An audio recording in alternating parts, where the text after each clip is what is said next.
नमस्कार दोस्तों, मैं रंजीत खुल्लर, आपका एनएलपी ट्रेनर और लाइफ कोच। दोस्तों, कुछ समय से मेरे पास में बहुत से ऐसे केसेस आ रहे हैं जो कि राइटर क्रैम्प कंडीशन से अभी पीड़ित हैं। तो दोस्तों, पहला आज हम ये देखेंगे कि ये राइटर क्रैम्प एक्चुअली होता क्या है। दूसरा, इसके क्या कारण क्या हैं इस राइटर क्रैम्प के होने के। तीसरा, क्या इसका कोई टेस्ट अवेलेबल है जिससे हम ये सटीक बता सकें कि ये राइटर क्रैम्प की कंडीशन में आता है या नहीं आता?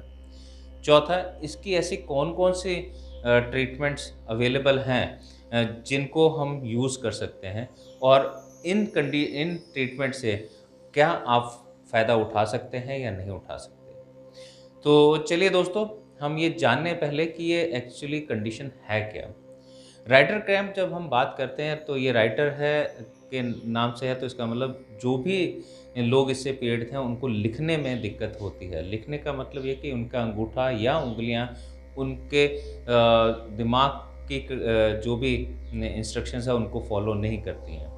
तो इसको हम थोड़ा-सा मेडिकल टर्म में बात करें कि जो सेंट्रल नर्वस सिस्टम है, वो जो भी कमांड भेजता है मसल्स को, वो काम उस ढंग से नहीं करती। तो ये फाइन मोटर मूवमेंट को इन्हिबिट करता है या इसको रोकता है, जिससे कि हम छोटे-छोटे इस तरह के काम नहीं कर पाते, जैसे कि लिखना हो गया या बर्तन उठाना हो गया या इवन चम्मच पकड़ना हो गया, गिलास पकड़ना हो गया या कोई म्यूज़िकल इंस्ट्रूमेंट को बजाना हो गया, जिसमें कि आपके हाथों की ये उँगलियाँ, अंगूठे ये काम में आते हों और इसका थोड़ा-सा डिफ़ॉर्मिटी भी कहीं न कहीं हो जाता है।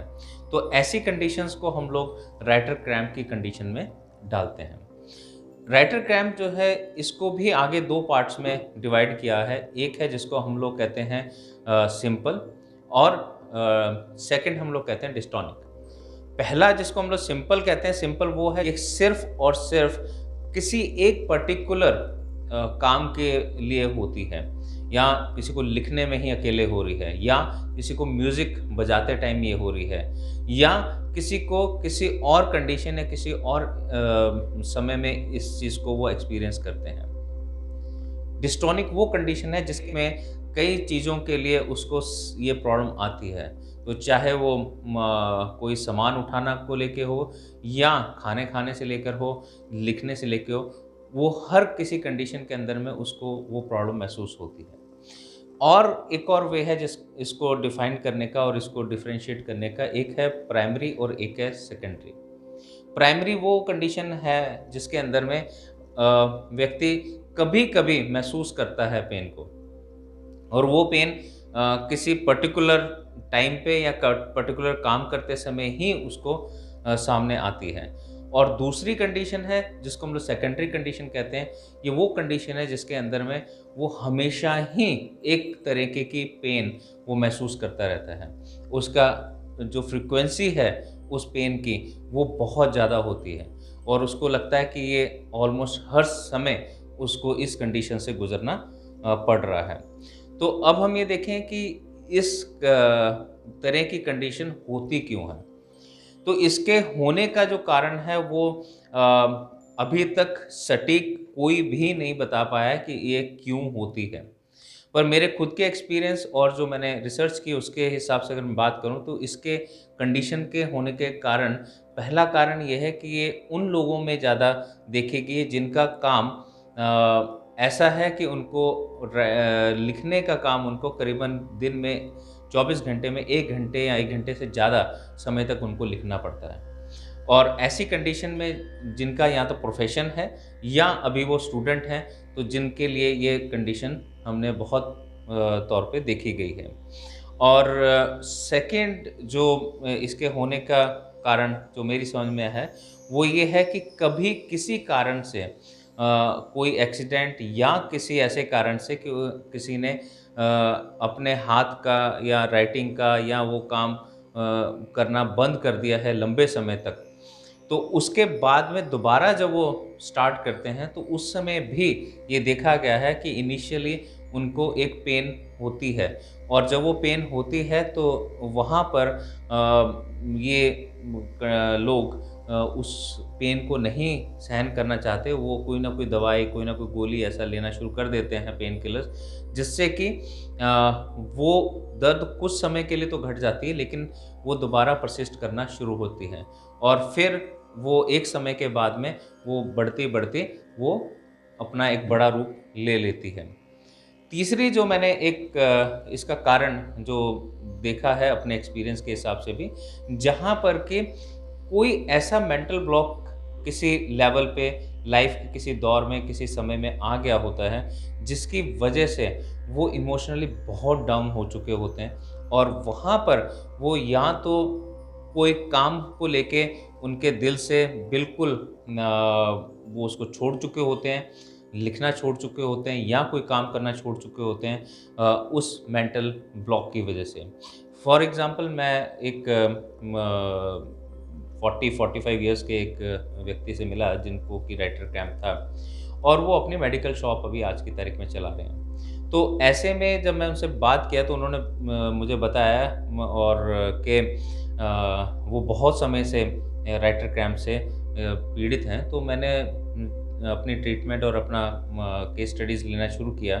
तो मैंने पाया कि उनको ये 5 या 6 साल के जब वो थे तब से वो उन्होंने लिखना छोड़ दिया। तो फिर जब हम और डीपर सेशन में गए तो हमें मुझे पता लगा कि वो ऐसे समय में जब वो 5-6 साल के थे तो उनके फादर एक्सपायर हो गए और उनके 4-5 सिबलिंग्स थे जिनको कि जिनके ऊपर उनका पूरा उनको ध्यान रखना था।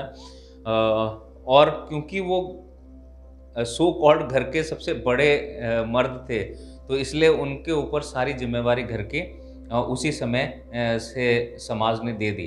तो ऐसे में वो उस समय में अपने आप से भी परेशान थे, समाज से भी परेशान थे और वो लिखना पढ़ना चाहते थे पर समाज ने उनको काम की तरफ धकेल दिया। तो ऐसे में वो बहुत बड़ा सेटबैक उनको अपनी लाइफ़ से भी था, अपने फ़ादर के ना रहने पे भी था और एक जो समाज ने उसको बहुत स्ट्रॉन्ग प्रेशर में डाल दिया, वो भी उनके लिए एक बहुत बड़ा सेटबैक था। ऐसा ही एक और केस जिसके अंदर मैंने देखा कि एक स्टूडेंट है जो कि इंजीनियरिंग कर रहा था, फाइनल ईयर में था और वो जब मेरे पास समय आया और मैंने बात करी उनसे, तो उनका भी जो समझ में आया कि वो जो 3-4 साल से इस चीज़ से he was suffering from this writer cramp. तो वहाँ पे उनका स्टार्ट कहाँ से हुआ when he wanted to go from for one particular kind of stream in engineering. तो उनके फादर कुछ और स्ट्रीम में उनको चाह रहे थे और वो कुछ और स्ट्रीम में चाह रहे थे। तो he was the only son. तो उन्होंने कहा कि मेरे को इसी में जाना है, पर फादर वाज़ वेरी रिलक्टेंट। उन्होंने कहा कि नहीं, आपको तो इसी फ़ील्ड में ही आगे इंजीनियरिंग करनी है, क्योंकि उनका एक अच्छा नाम और उनका एक अच्छी पोज़ीशन में थे। तो उनके दिमाग में ये था कि मैं अपने बच्चे को सेट कर सकता हूँ इसी लाइन के अंदर और यही लाइन आगे आने वाले टाइम में उनके लिए बेहतर होगी। पर बच्चे के दिमाग में कुछ और अलग से था। तो ऐसे में ये जो कॉन्फ्लिक्ट हुआ, उस कॉन्फ्लिक्ट ने उस बच्चे के दिमाग पे इतना असर डाला कि उसने पहले साल नोट्स बनाने ही बंद कर दिए, लिखना बंद कर दिया। तो जैसे उसने लिखना बंद किया, तो वैसे ही क्या हुआ कि उसको आगे एग्ज़ामिनेशन की तरफ गया। एग्ज़ामिनेशन जब बैठा, तो आधे घंटे में ही उसको हाथ दर्द करना शुरू हो गया। तो धीरे-धीरे जब ये हर पेपर में होना शुरू हो गया और फादर भी जब स्ट्रॉन्गली लेने लगे इस चीज़ को, तो जब मेडिकल डॉक्टर के पास गए तो उन्होंने बताया कि ये इनको शायद राइटर क्रैम्प हो सकता है और उनको फिर इंजेक्शंस के लिए रिकमेंड कर दिया गया। तो ऐसे में मेरी जो अंडरस्टैंडिंग है उसमें नॉलेज में आया कि ये कहीं न कहीं कुछ न कुछ इमोशनल ब्लॉक भी हैं, जिनकी वजह से ये होता है। ऐसा एक और केस था जिसमें कि एक 9th क्लास की बच्ची जो कंप्लेंट करने लगी कि मेरे को हाथ में दर्द होता है एंड जब हमने इसको और देखने की कोशिश की, बात करने की कोशिश की, तो कहीं न कहीं ये समझ में आया कि जो एक्सपेक्टेशन है मदर की, वो इतनी ज़्यादा थी बच्ची के लिए कि वो एक्सपेक्टेशंस के दबाव में वो कुछ भी नहीं कर पा रही थी और वो हमेशा अपने आप को किसी और डायरेक्शन में देखना चाहती थी और वो चाहती थी कि मेरी मदर मुझे प्रेशर ना करे। तो ऐसे में ये उनके लिए एक डिफेंस मैकेनिज़्म की तरह काम करना शुरू कर दिया। तो यहाँ भी कहीं न कहीं हम अवॉइडेंस के तौर पे भी देखते हैं, एक डिफेंस मैकेनिज़्म के तौर पे भी देखते हैं राइटर क्रैम्प को। तो इस तरह से कई कंडीशंस हैं जो हमने देखी जिसके कारण एक इमोशनल या बिहेवियरल भी इश्यू हो सकता है। बिहेवियरल इश्यू के ऊपर में एक स्टडी है, एक केस टेकिंग की गई है जो कि 3 केसेस के ऊपर 6 महीने पूरा उन पे काम किया था। इसका भी डिस्क्रिप्शन मैंने इस वीडियो के डिस्क्रिप्शन में रखा है, आप उसको भी देख सकते हैं, समझ सकते हैं इसमें। तो अब तीसरा लेवल हम देखते हैं क्या इसका कोई टेस्ट अवेलेबल है जिससे ये पता किया जा सके कि क्या ये सच में राइटर क्रैम्प का कुछ मेडिकली टेस्ट है जिससे हम पता कर सकते हैं कि हाँ इसका कोई रिज़ल्ट आता हो, कुछ टेस्ट होता हो जिससे कि ये कंडीशन के बारे में सटीक पता लग सके। पर अभी तक के समय के हिसाब से कोई भी ऐसा वैलिडेटेड टेस्ट नहीं है जिससे हम ये कह सकते हैं कि राइटर क्रैम्प की कंडीशन को किसी डिज़ीज़ की कंडीशन में हम लोग प्योरली रख देते हो। ऐसा अभी तक कोई भी टेस्ट अवेलेबल नहीं। अब इसका ट्रीटमेंट का क्या है? क्योंकि बहुत सारी ऐसी भ्रांतियाँ, ऐसी सोच है लोगों के बीच में कि इसको ट्रीटमेंट कैसे किया जा सकता है।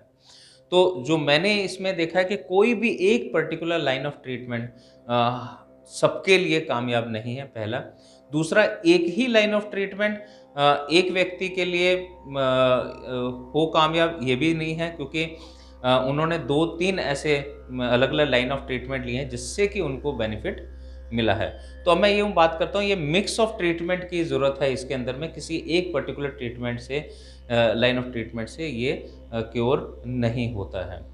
तो पहला जो ट्रीटमेंट जो उसमें हम लोग नॉर्मली जाते हैं वो है कि एलोपैथिक ट्रीटमेंट जिसके अंदर में बोटॉक्स के इंजेक्शंस रेकमेंड किए जाते हैं। तो बोटॉक्स के इंजेक्शंस मसल्स के अंदर में दिए जाते हैं जिससे कि मूवमेंट आपकी कंफर्टेबल हो जाए। तो जो 5-6 महीने के लिए हमको उसमें रिलीफ़ देता है, पेन से रिलीफ़ देता है और उसके बाद में फिर से इसको देखा गया है कि वो रीअकर होना शुरू हो जाता है। इसके अलावा और भी लाइन ऑफ ट्रीटमेंट हैं एलोपैथी में जिसमें कि आर्थराइटिस के जो ट्रीटमेंट है वो भी देने से कइयों को इस चीज़ के अंदर बेनिफिट हुआ है।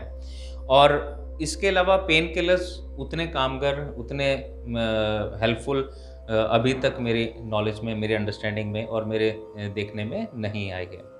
इसके अलावा में जब हम बात करते हैं आयुर्वेद की, तो आयुर्वेद में भी जहाँ मसल्स को रिलैक्स करने का और माइंड को शांत करने का कोई नुस्खा है तो वो इसमें काम आ जाता है। तीसरा हम लोग देखते हैं जब जहाँ होम्योपैथिक ट्रीटमेंट से भी बहुत लोगों को ऐसा लगता है कि वो ठीक हो रहे हैं, हो गए हैं। तो उन लोगों के अंदर भी है कि होम्योपैथी में जो डॉक्टर्स केस टेकिंग बहुत अच्छे से लेते हैं और इमोशनल लेवल को, इमोशनल एंगल्स को भी बहुत अच्छे ढंग से देख के फिर दवाई देते हैं, वहाँ पर इसके रिज़ल्ट्स बहुत अच्छे हैं। तो जहाँ हम इसको देख रहे हैं कि इसका कहीं न कहीं कनेक्शन हमारे माइंड से, हमारे न्यूरो से, हमारे पुराने पास्ट मेमोरी से भी है और उनके इम्पैक्ट से भी है। तो वहाँ पर होम्योपैथी की केस टेकिंग बहुत बड़ा रोल प्ले कर लेती है। इसके अलावा हम लोग देखते हैं कि योगा, मेडिटेशन, रिलैक्सेशन एक्सरसाइज़ेज़ ये भी बहुत अच्छे ढंग से हेल्प करती हैं जहाँ पे कि माइंड और बॉडी दोनों को रिलैक्स करती है और एक माइंड और बॉडी के अंदर दोनों में एक बहुत अच्छा कॉम्बिनेशन, एक कनेक्शन बना देती है जिससे कि जो कनेक्शन सेंट्रल नर्वस सिस्टम और हमारे मोटर नर्व्स के बीच में, मसल्स के बीच में टूटा है, वो कहीं न कहीं दोबारा से रिकनेक्ट होता है और उसके बाद में ये आपको हेल्प करना शुरू करता है। इसके अलावा में 4 एक्सरसाइज़ेज़ हैं जो हमारे हैंड के लिए, हैंड मूवमेंट्स के लिए और एल्बो के और पूरे आर्म के लिए ज़रूरी हैं जिसको मैं इस वीडियो के एंड में आपको बताऊँगा जिनको आप लगातार कर सकते हैं। आप कोई भी ट्रीटमेंट ले रहे हो उसके साथ भी इसको अगर आप करते हैं तो ये आपके लिए हेल्पफुल होने वाला है। मेरा खुद का एक्सपीरियंस जहाँ पे बिहेवियरल साइंस की तरफ से है, जहाँ मैं न्यूरो लिंग्विस्टिक प्रोग्रामिंग का इस्तेमाल करते हुए लोगों को हेल्प कर रहा हूँ, तो वहाँ पर मैंने ये एक्सपीरियंस किया है कि जितने भी केसेज़ आए उनका कहीं न कहीं कोई ना कोई ऐसा मेमोरी का ब्लॉकेज रहा है, जिसकी वजह से वो बहुत हद तक कहीं न कहीं अपने आप को इमोशनली और उस पर्टिकुलर मेमोरी से सप्रेस पाते हैं। तो जब हम उस पर्टिकुलर ब्लॉकेज को, उस मेमोरी ब्लॉकेज को, को हम लोग हटाते हैं या उसके ऊपर काम करते हैं, तब उसके बाद जब वो कोई भी लाइन ऑफ ट्रीटमेंट ले रहे हैं, तो वहाँ पे उनको उसका बहुत बड़ा बेनिफिट नज़र आता है। वहाँ पे उनकी बॉडी रिस्पॉन्ड करना शुरू करती है और बहुत अच्छे ढंग से रिस्पॉन्ड करना शुरू कर देती है। ऐसे में मेरा पर्सनली मानना यह है कि पहले हमको अपने उन ब्लॉकेजेस को समझना, देखना और उसको हटाने की ज़रूरत है। अगर हम उनको हटाने में कामयाब हो जाते हैं, तो हमारी कोई भी लाइन ऑफ ट्रीटमेंट हमारे लिए बहुत अच्छे ढंग से काम करती है।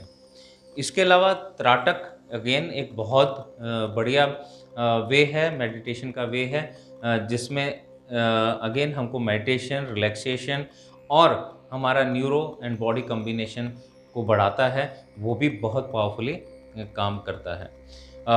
इसके अलावा मंडाला हीलिंग है, जिसमें कि हम एक पर्टिकुलर स्ट्रक्चर के अंदर में, सर्कल और सेंटर के अंदर में हम लोग कुछ ड्राइंग्स बनाते हैं और उसको कलर्स करते हैं। ये भी कहीं न कहीं हमको मेडिटेटिव स्टेट पे ले जाता है और वो भी हमारे लिए हेल्प करता है। तो ऐसे हम ये देखें कि बहुत सारी चीज़ें हैं जिनको कि हम इस्तेमाल करके अपने लिए क्या काम करता है उसको पहले खोजें।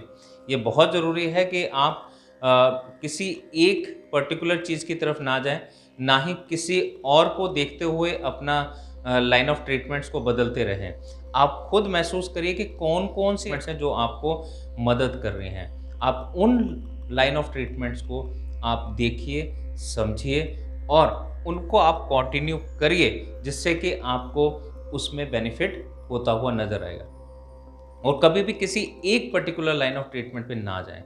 आप 2-3 अलग-अलग लेवल की चीज़ों को देखें, जिसमें दवाई भी हो, फिज़िकल एक्सरसाइज़ भी हो और थर्ड कहीं न कहीं वो आपके रिलैक्सेशन, माइंड बॉडी रिलैक्सेशन भी देता हो और उसमें कनेक्शन भी बनाने का काम करता हो।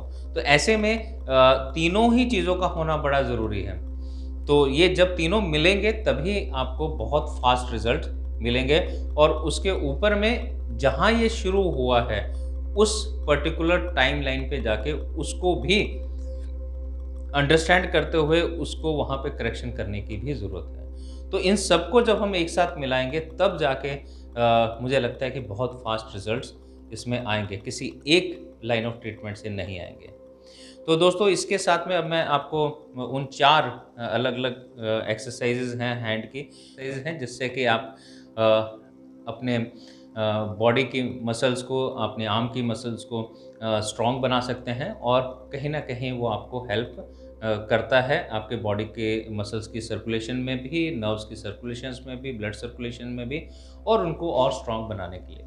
तो पहली एक्सरसाइज़ है जो इस स्माइली बॉल के साथ आप कर सकते हैं। तो स्माइली बॉल के साथ में आपको इसको स्क्वीज़ करना है और इसको कहीं भी बैठे हों, कहाँ जहाँ भी हों, आप इसको साथ में रखते हुए इसको कर सकते हैं, जो आपके ब्लड सर्कुलेशंस में भी हेल्प करता है। सेकेंडली आपके मसल्स को कॉन्ट्रैक्ट और रिलीज़ करके उनके अंदर स्ट्रेंथ लेके आता है और ये आपके लिए अगेन वो ग्राउंड तैयार करता है जिसमें कि आप अपने आप से हैंडराइटिंग को बना सकते हैं, लिखना शुरू कर सकते हैं। तो ये आपके अंगूठे को, आपकी उँगलियों को इसमें वो स्ट्रेंथ देने का काम करता है।